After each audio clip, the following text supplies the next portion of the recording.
안녕하십니까. 미시경제 13주차 3교시입니다. 2교시가 좀 길어서 잘랐는데 이번 시간에 그 14장의 뒷부분이 이어가지고 투자결정 문제 보겠습니다. 자본이자 및 투자결정해가지고 두 번째 내용입니다. 그래서 이 시간에 이어가지고 투자결정 문제 좀 보고요. 그 다음에 또 한 가지가 자본시장의 균형에 관한 내용인데 여러분들이 또 뭐 많이 알고 있는 내용입니다. 이미 이 내용들은 재무관리하고 투자론에서 공부하셔가지고 많이 알고 있는 내용인데 그래도 뭐 기초가 되는 개념이고 약간 재무관리에서 보는 것하고 관점을 달리하기 때문에 조금 더 흐름을 갖다 파악하시기 바랍니다. 지난 시간에 봤던 슬라이드입니다. 투자결정과 관련해 가지고 자본재를 갖다 I 단위만큼 투입한다.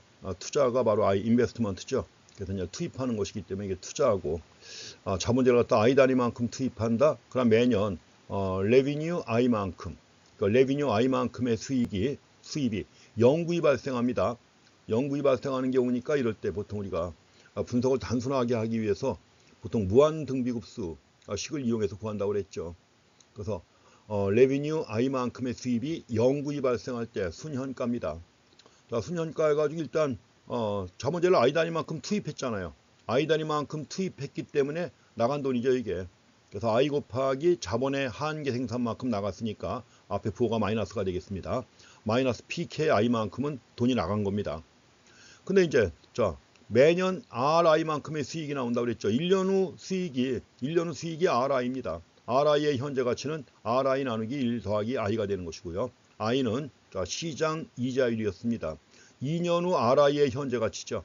RI 나누기 1 더하기 I의 제곱이 되는 것이고 N년 후 RI의 현재 가치고요. 이거는 N년 후 RI의 현재 가치. 그래서 이걸 다 합치면 어떻게 되는 거예요? 마이너스 PKI는 그대로 있고요. 나머지는 무한등비급수 공식에 의해서 계산을 갖다 합니다. 그래서 무한등비급수 계산에 의해서 공식을 구하게 되면 그 뒤에 있는 여기서부터 RI 나누기 여기서부터죠. RI 나누기 1 더하기 I에서부터 이걸 다 더한 값이 얼마가 돼요? RI 나누기 I가 되는 겁니다. I로 나누면 돼요, 그냥. 아마 뭐 계산 많이 해보셨을까 아실 겁니다. 무한등비급수 계산식에 의해서 계산한 것입니다. 자, 이로부터 나오는 게 결국 뭐예요? 자, 이로부터 우리가 이제 미분값을 구합니다. NPV의 미분값이죠. NPV를 갖다 I에 관해서 미분한 값입니다. 그래서 derivative NPV DI 해서 나온 게 바로 뭐예요? 여기서 I 앞에 붙어 있는 계수 마이너스 PK가 되는 것이고 그 뒤에 값은 뭐죠? R 프라임 I 나누기 I가 되는 거죠. 1차 미분한 값입니다. 근데 이게 얼마란 얘기예요? 0이란 얘기죠. 0이다 이렇게 된다 하는 겁니다. 자, 이렇게 해가지고 순현재 가치를 갖다가 이런 식으로 구하고 이로부터 NPV를 갖다 I에 관해서 미분한 값이 0이 된다는 이런 관계를 갖다 얻었습니다. 여기서 R'I가 나오는데 R'I가 바로 뭐예요? 미분값이에요. derivative RI DI 나온 거죠. 자, 추가 투자로 인한 추가 수입이죠.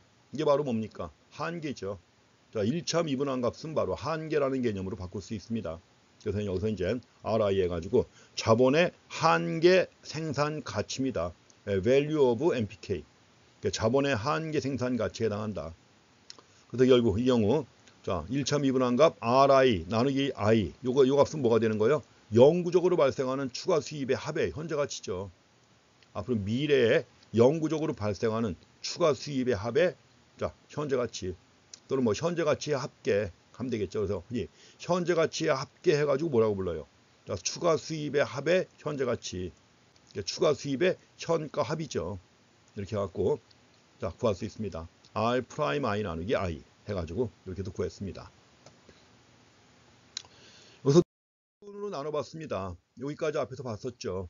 그래서 이 조건을 갖다 두 가지 관점에서 해석할 수가 있는데 하나는 뭐냐? R 프라임 I 나누기 I에서 나온 값이죠. 이게 PK하고 같다고 그랬죠. 이건 바로 뭡니까? 자본재의 최적 투자 조건이에요.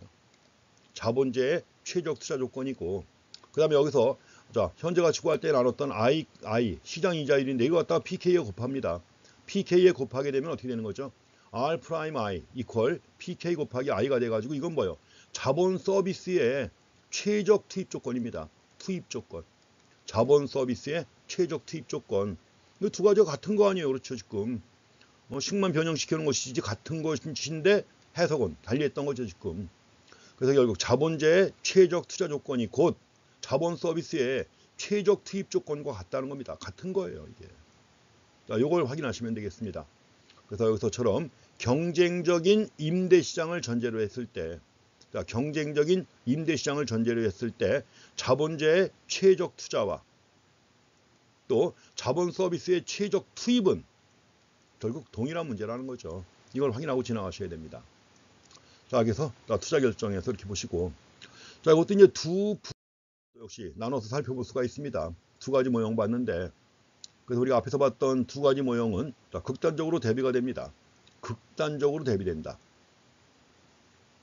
왜냐하면 첫 번째 모형 같은 경우에는 자본제가 한 기간만 존재하는 거 아니에요. I를 지금 투자한 거 아니에요. I를 지금 투자한 것이기 때문에 자본제는 한 기간만 존속합니다.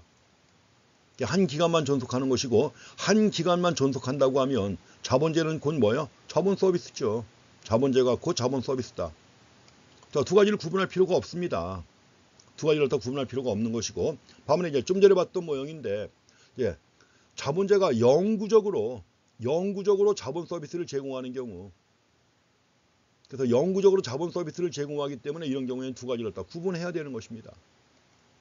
만약에 자본제가 한 기간만 존속한다, 한 기간만 존속하는 첫 번째 모형의 경우에는 자본 서비스가 곧 자본제가 곧 자본 서비스입니다. 두 가지 구분할 필요가 없고요. 그다음에 두 번째 모형에서는 자본제가 영구적으로 자본 서비스를 제공합니다.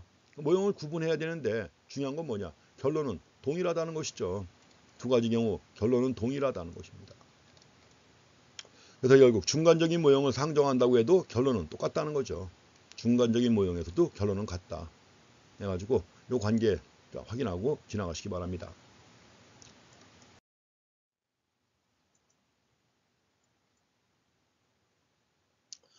자, 이제 여기서 우리가 두 번째 봤던 영구적인 모형에서 순현재 가치를 극대화하는 조건이 있었죠. 자, 순현재 가치를 극대화하는 조건 해가지고 R 프라임 I 이퀄 PK 곱하기 I입니다. 이거 좀 잘못됐습니다. 여기 I가 이게 아니죠. 이게 아니라 뭐요? I가 이겁니다. 이자율 I 얘기하는 거죠. 잘못 나왔습니다. 이자율 I. 그래서 시장 이자율입니다. PK 곱하기 시장 이자율이죠. 그래서 이 조건을 통해서 자본제에 대한 수요가 자본제의 가격 및 이자율과 어떤 관계가 있는지 알 수 있다는 거, 이거 확인하시기 바랍니다. 그래서 이 식을 통해서 자본제에 대한 수요가 자본제의 가격 및 이자율과 어떤 관계가 있는지 알 수 있다는 겁니다. 되게 우리가 수요라고 하는 것은 뭐예요? 가격과 마이너스 관계 있잖아요. 마이너스 관계 있기 때문에 따라서 노동 수요 곡선도 우하향하는 것처럼 노동 수요 곡선 VMPL 노동의 한계 생산 가치와 임금률이 일치하는 수준에서 노동 수요가 결정되는 건데 두 가지는 마이너스 관계 있잖아요. 그러니까 우하향하는 노동 수요 곡선이 도출되는데, 자, 노동 수요 곡선, 자, VMPL 곡선, 즉 노동의 한계 생산 가치 곡선이 바로 뭐예요? 노동 수요 곡선 아니에요. 그럼 노동 수요 곡선이 우하향한다. 이유가 뭐예요? MPL이 체감하기 때문에. 우리 앞에서 봤던 겁니다. 13장에서 MPL이 체감하기 때문에 노동 수요 곡선이 우하향한다는 거죠. 여기서도 마찬가지입니다.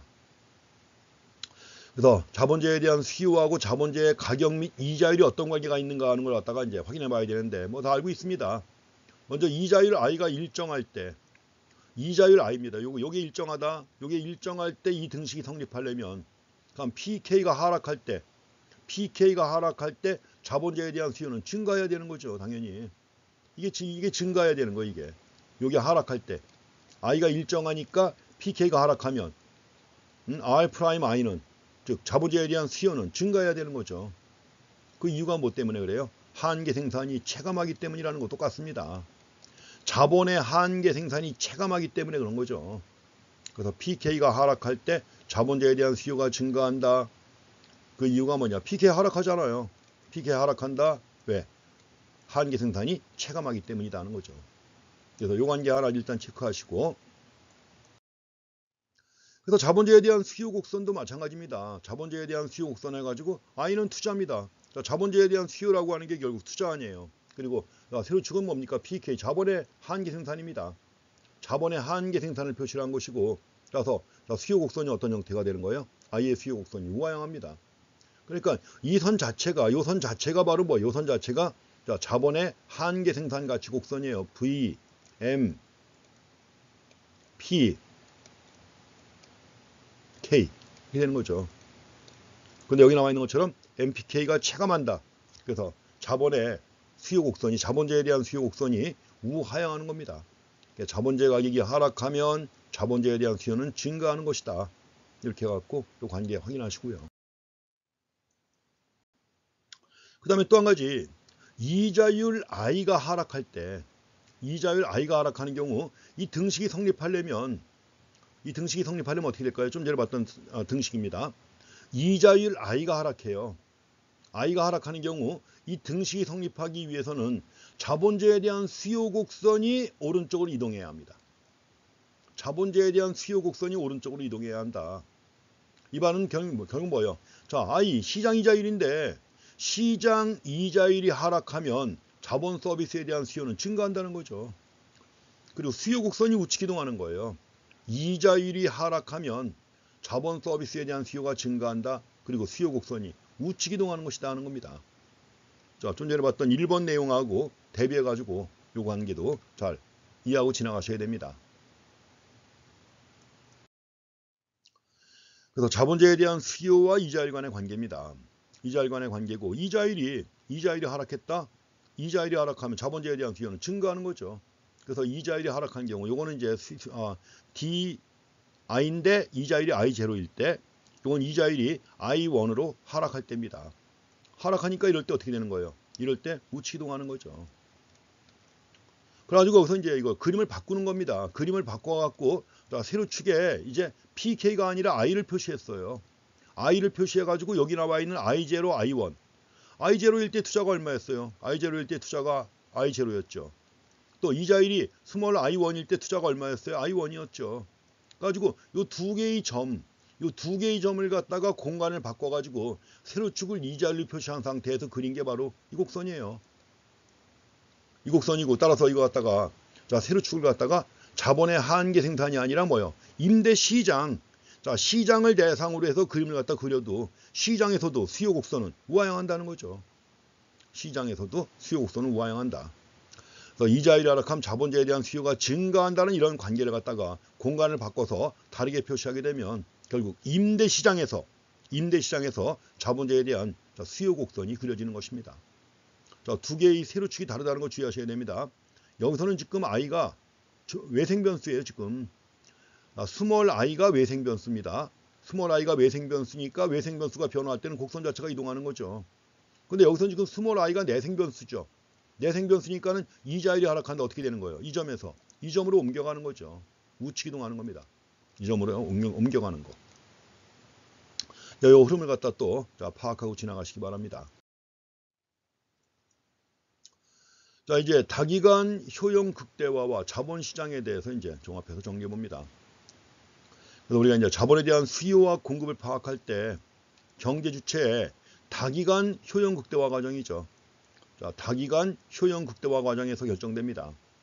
여기서 얘기하는 자본이라고 하는 것은 결국 뭐예요? 소비나 투자를 위한 자금으로 이해하시면 됩니다.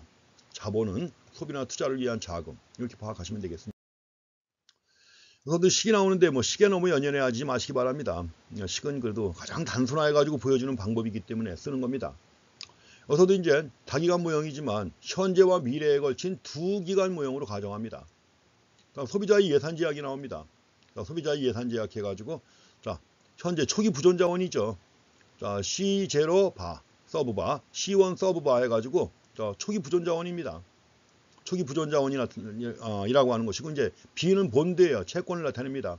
그래서 채권 표시할 때 흔히 본드라고 하죠. 그래서 B로 표시를 합니다. 그래서 여기서 이제 관계를 갖다 이렇게 볼 수가 있습니다. 자, P0 곱하기 C0입니다. P0 곱하기 C0 더하기 본드예요. 본드인데 이것이 바로 초기 부존 자원에다가 본드까지 포함해가지고 초기 부존 자원에다가 가격을 갖다 곱한 거예요. 초기 부존 자원에다가 가격을 곱한 것이다. 반면에 이제 여기서 P1 더하기 C1이니까 1년 후죠. 1년 후니까 1년 후에는 자, 1년 후 부존자원이 있죠. C1 바만큼. 1년 후 부존자원에 1년 후 가격을 곱한 거에다가 자, 본드의 현재 가치 구해야죠. 1년 후니까 1년 후 것이니까 본드의 현재 가치 구해야 되는 겁니다. 이제 본드의 가격 구하려면 이제 본드는 자, 채권입니다. 이게 채권. 이게 본드의 현재 가치가 아니라 자, 1년 후니까는 이자가 붙잖아요. 채권에 이자가 붙죠. 채권의 이자가 얼만큼 붙어요? I의 율만큼 붙죠. 그래서 1년 후 채권 가격은 얼마가 되는 겁니까? 1년 후 채권의 가격은 1 더하기 I 곱하기 B만큼 되는 겁니다. 그래서 이제 1호부터 자, 관계를 갖다 정리합니다. 요 두 개를 갖다 더하는 건데 요 두 개를 더하는 겁니다. 더하는 건데 자, P0 더하기 C0 더하기 자, P1 더하기 C1인데 P1 더하기 C1의 경우에는 뭐예요? 현재 가치 구해야죠. 현재 가치 구해야 되니까는 P1 곱하기 C1 나누기 1 더하기 I죠. 1년 후 P1 곱하기 C1이니까 현재 가치는 1 더하기 I입니다.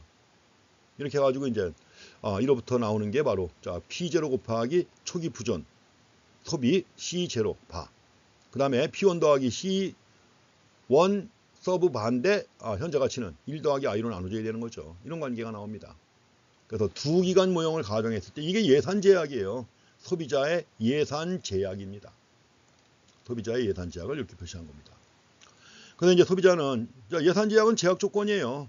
예산 제약은 제약 조건이고 이러한 그 제약 조건 하에서 현재와 미래에 대한 소비자의 시간 선호를 반영해야죠. 물론 시간 선호라고 하는 것은 항상 소비자의 선호를 표시하는 게 뭐는 앞에서 우리가 얘기했지만 선호 서열. 자, 선호 서열이 있고 선호 서열을 자, 그래프로 표시하면 어떻게 되는 거예요? 무차별 곡선이 되는 거죠. 이걸 효용함수로 나타내기도 하고. 그래서 이제 이러한 예산 제약이 주어지면 이걸 바탕으로 해가지고 현재와 미래에 대한 시간 선호를 반영해가지고 차입이나 또는 대부 빌려주는 거죠. 할 수 있습니다. 차입하거나 대부를 갖다 한다. 가지고 다기간 효용 극대화 모형에서 여기서 이제 자금을 대부하는 경우입니다. 빌려준다는 얘기는 결국 뭐예요? 채권을 매입하는 거죠. 근데 회사채를 매입한다. 회사채를 매입하게 되면 결국 뭐 회사에 대해서 돈 빌려주는 거나 마찬가지죠. 자, 지금 여기서 원점에 대해 블록한 곡선은 소비자의 시간 선호예요. 가로축은 C0입니다. 현재 소비. 자, C1이에요. 1년 후 소비. 그러니까 현재 소비 대신 그걸 희생해가지고 1년 후 소비할 때 1년 후 소비하는 것만큼 그 기간 동안 뭐 하는 거예요? 투자하는 거죠. 그랬을 때 이때 자, C0와 C1 간의 소비자의 시간 선호를 나타내는 게 바로 무차별 곡선입니다. 까만색의 무차별 곡선이고 자, 예산 제약이 있죠. 파란색 선이 예산 제약이에요. 아까 식으로 봤던 그 예산 제약입니다. 자, P0 더하기 C0 더하기 P1 곱하기 C1 나누기 1 더하기 I가 있었죠. 그 예산 제약입니다. 그 예산 제약선의 기울기는 얼마가 돼요? 마이너스 1 더하기 R이 되는 거예요. 예산 제약선의 기울기는 마이너스 1 더하기 R. 그래서 여기서 이제 자, 균형은 어디서 이루어집니까? 만약에 A점에서라면 어떻게 되게? A점에서라면 현재 소비는 적지요. 현재 소비는 적고 자, 이제 초기 부존 상태예요. 자, C0 바, C0 서브 바, 그다음에 C0 서브 1이죠. 그럼 결국 이제 균형은 2로 가야 되는 거죠. 균형을 2로 간다고 하면 결국 현재 소비를 줄이는 겁니다. 현재 소비를 줄이고 그 돈을 어떻게 할까요? 그 돈을 갖다가 빌려줘야죠. 투자하도록 대부하는 겁니다. 그래서 A에서 MRS가 무차별 곡선의 기울기입니다. 무차별 곡선의 기울기가 1 더하기 R보다 작아요.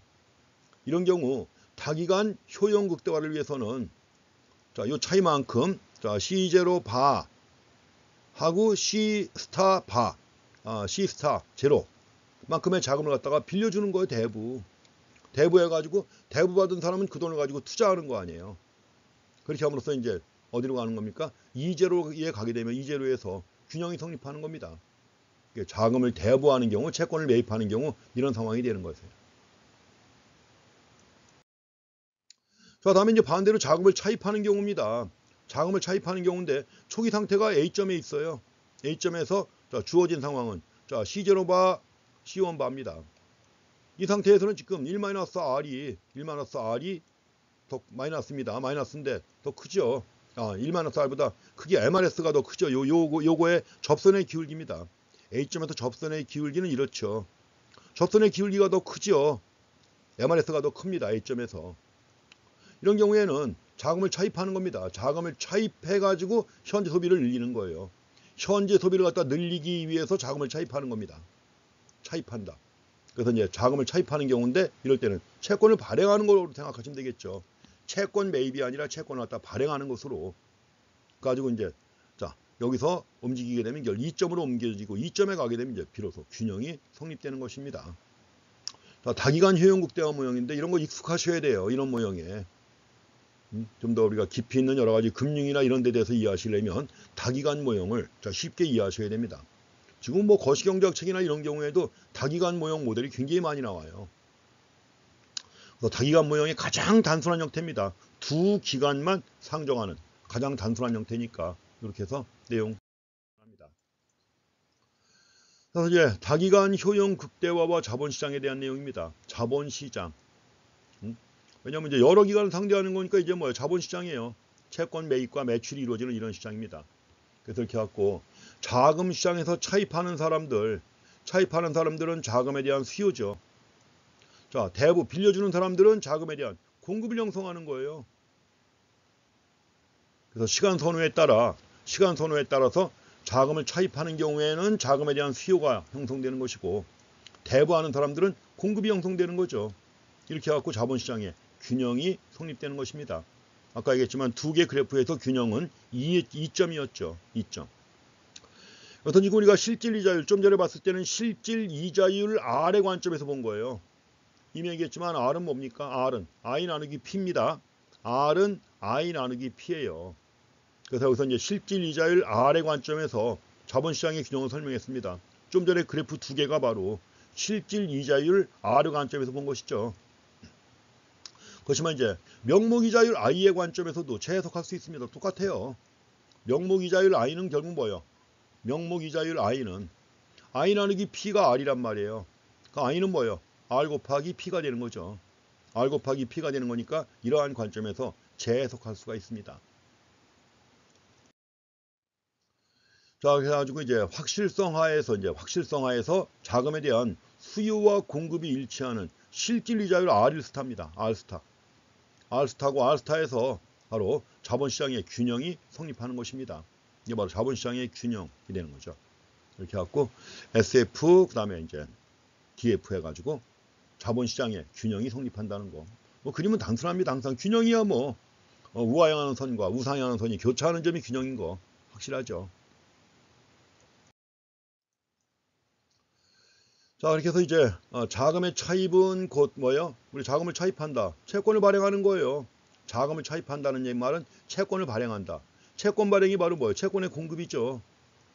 그럼 자금의 대부는 채권을 매입하는 거 아닙니까? 채권을 매입하는 거니까 채권 수요가 되는 거죠. 같은 얘기죠.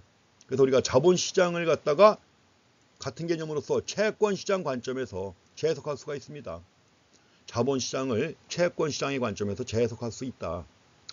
자, 이 경우 중요한 사실은 뭐 중요한 건 아니고 다 아시잖아요. 중요한 사실. 채권 가격과 명목이자율은 항상 역관계에 있다는 거.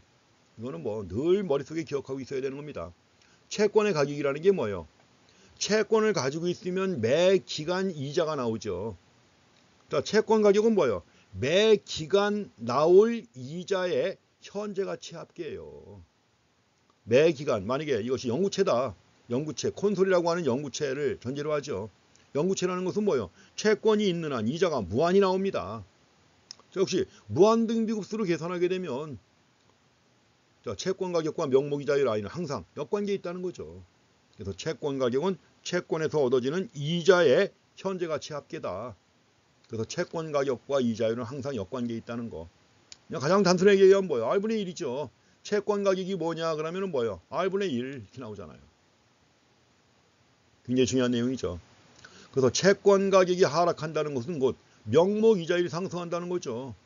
역도 성립이 됩니다. 명목 이자율이 상승한다는 것은 곧 채권 가격이 하락한다는 겁니다. 같은 얘기죠. 그러니 앞에서 실질 이자율의 관점에서 R이라고 하는 실질 이자율 관점에서 자본시장의 균형을 다뤘고 또 여기서는 명목 이자율 I, 명목 이자율 I의 관점에서 채권시장의 균형을 다뤘는데 결국 뭐예요? 동전의 앞뒷면이에요. 똑같은 겁니다. 동전의 앞뒷면 관계로 파악하시면 되겠습니다. 자, 지금 우리가 자본 이자 및 투자 결정 관련된 내용도 이거보다 좀 더 복잡한 모형이 또 꽤 있습니다. 그렇지만 우리가 미시경제에서 노동시장과 함께 생산 요소 시장으로서 자본시장을 본 것이기 때문에 이 정도로 마무리하겠습니다. 이거보다 좀 더 들어가면 어렵고, 그 책에서도 이제 보론해가지고 약간 어려운 내용이 나와 있지만 뭐 거기까지 보실 필요는 없습니다. 그래서 하나 이게 생산 요소 시장으로서 특히 자본이라고 하는 것이 경영학에서 매우 중요한 의미가 있기 때문에 좀 살펴본 겁니다. 자, 이제 한 주일이 남았습니다. 14주가 남았는데, 자, 14주에는 이제 5장과 6장, 우리가 건너뛰었는데 5장과 6장 보겠습니다. 5장과 6장도 특히 금융 쪽에서는 매우 중요한 부분이에요. 금융 쪽에서는 매우 중요한 부분이기 때문에 5장과 6장, 시간되는 범위 안에서 간단하게 축약해가지고 5장과 6장을 보겠습니다. 뭐 둘 다 자세히 볼 수는 없고, 5장 중에 이제 핵심적인 내용들, 1교시, 그 다음에 6장 중에서도 핵심적인 내용들 뽑아가지고 또 역시 1교시 해가지고 정리해 보겠습니다. 자, 이번 시간 이렇게 마무리하겠습니다. 말씀드린 것처럼 지금 3강에 대해서는 2강과 3강을, 지금 14장을 출석과제 하나로 작성해가지고 제출하시기 바랍니다. 그래서 제출할 때는 그 2강의 과제 란에다가 제출하시면 되겠습니다. 날씨가 굉장히 더워지는데 또 여기저기서 뭐 인천 어린이집에서 뭐 장염이 걸렸다는 이런 얘기들 들립니다.